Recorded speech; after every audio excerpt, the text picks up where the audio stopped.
them giving me the information and allowing us to decide together instead of just telling me makes me feel more cared about and that I'm not just a number. That's Nancy Mallett, a patient advocate. You'll hear more from her up next. Welcome back to Cancer Buzz. I'm your host, Summer Johnson. Antibody-Drug Conjugates, or ADCs, are novel targeted therapies that have transformed gynecological cancer care for patients with limited treatment options.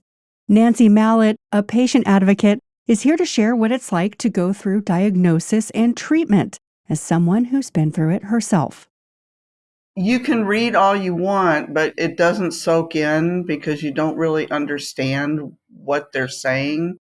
So when the doctor can discuss it with you, it allows you to absorb a less clinical description. I've read all the information that I've been given, and it can be overwhelming. You're on mirvetuximab, sometimes referred to as the MIRV. What has that been like? Actually, out of the other treatments that I've had so far, this one has been a little easier to take. It doesn't give me the side effects that I've had in the past. I know it's a little scary because of the ocular side effect that can take place.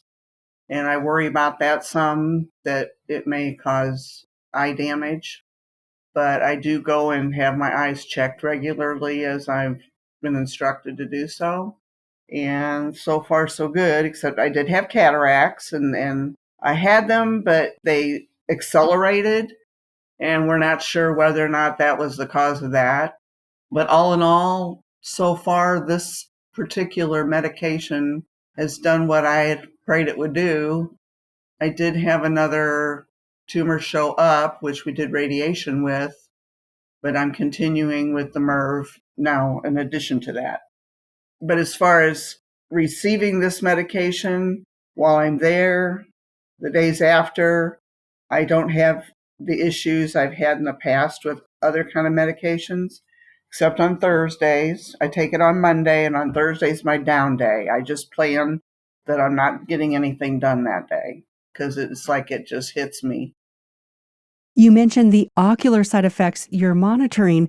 How can patients and their care teams collaborate to proactively manage those?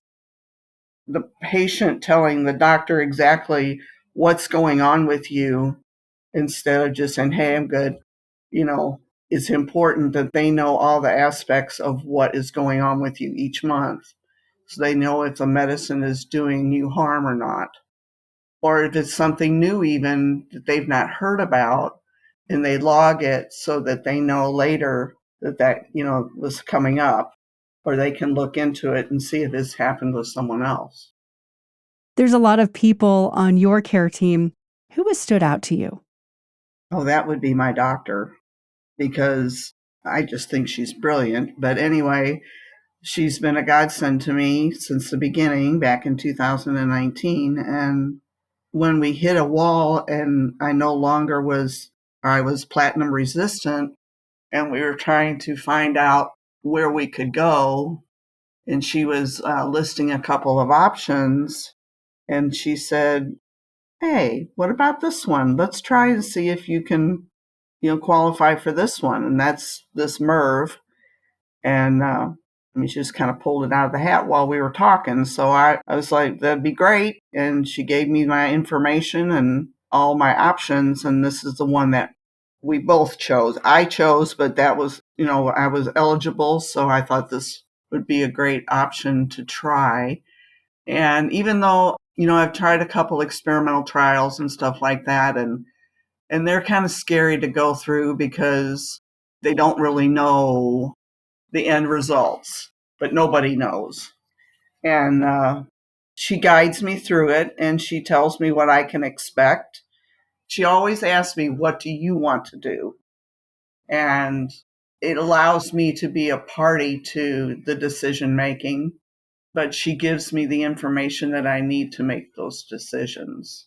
Even if I don't understand all of the options, I still get enough to make a decision. So I'd say she would be my standout. I see her every 3 weeks. I figure I'll see her every 3 weeks from here on out, but she's been a real godsend to me. So she stands out. And then, of course, I don't think I'd be where I am without my nurses. I call them my angels, and they're very kind. I haven't met one that wasn't, and they're very informative. They always tell me what they're giving me, ask me my questions, laugh with me. We're always on an upbeat, and that's very helpful during treatment to be on that upbeat. You mentioned shared decision making. How does that enhance the patient experience, in your opinion? I really feel like it allows you to understand more of what's going on around you and in you, because it's so unclear as to what's happening. Cancer is such a crazy thing that you can't follow it through a rule of thumb because it doesn't follow any kind of guide. It does its own thing. So them giving me the information and allowing us to decide together instead of just telling me makes me feel more cared about, and that I'm not just a number. I'm a person and they care about what I think and look at my life and what it can do for me. What do you think is important for oncology professionals to share with their patients as they introduce ADCs? I feel like I've always been told what to expect, and I've always been given the guidance that I needed. If not from the doctor, from the nurse. The nurses would even ask me, is it doing this? Or what do you need for this?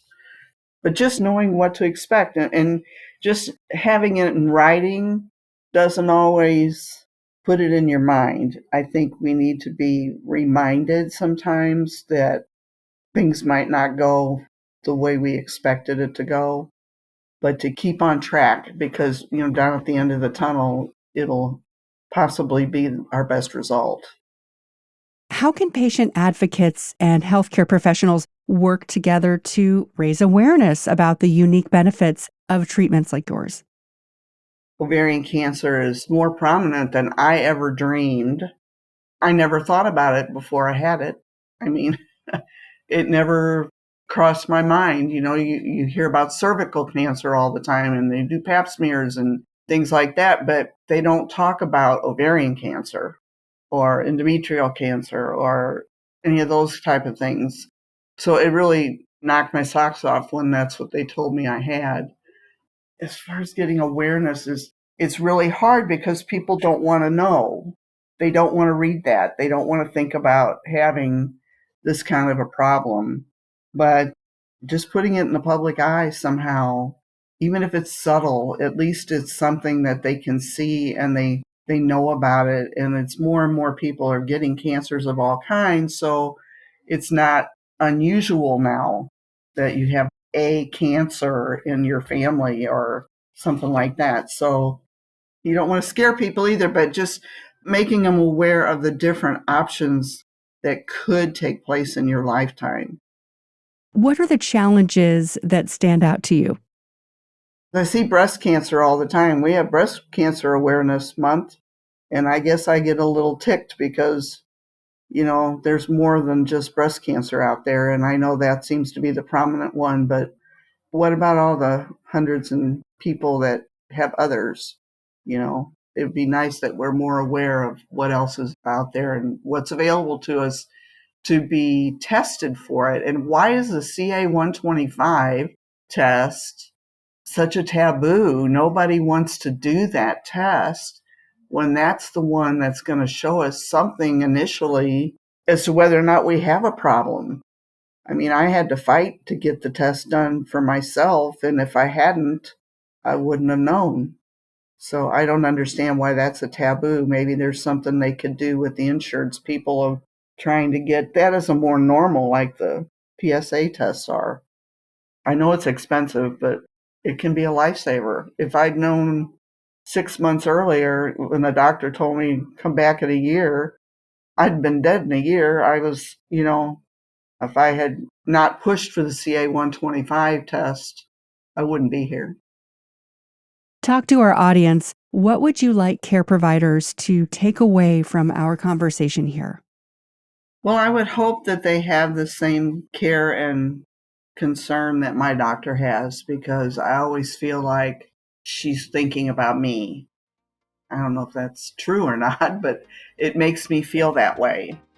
That bedside manner means so much to a patient, and a smile goes a long way.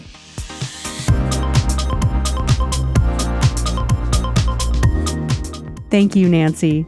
You can head to the show notes for more on the patient's experiences receiving treatment for gynecologic cancers. Until next time, for the Cancer Buzz team, this is Summer Johnson. This show is a resource of the Association of Cancer Care Centers.